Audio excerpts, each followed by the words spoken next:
আসসালামু আলাইকুম, ডাক্তার হারুনুর রশিদ, নাক কানগলা বিশেষজ্ঞ, রোগী দেখছি ইসলামিক মেডিকেল কলেজে। আজকে একটা বাবুকে দেখাবো যে সকালেই আজকে সকালেই নাকের মধ্যে কি ঢুকাইছো বাবু? ভুট্টা। কিন্তু বাবু কথা বলে না। আর দেখে নড়বা না, হ্যাঁ, কিচ্ছু হবে না। এই যে দেখা যাচ্ছে, এই ভুট্টা দেখা যাচ্ছে, হ্যাঁ। আজকে সকালে ঢুকেছে না? যে নিজেই বলছে।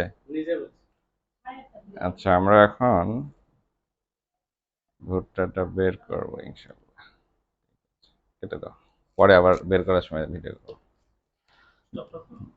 আর কেটে দাও জি, আলহামদুলিল্লাহ, আপনারা দেখতে পাচ্ছেন আমরা সফলভাবে বের করেছি। বাবু, কোনো ব্যথা পাইছো? জোরে বলো, জোরে জোরে বলো।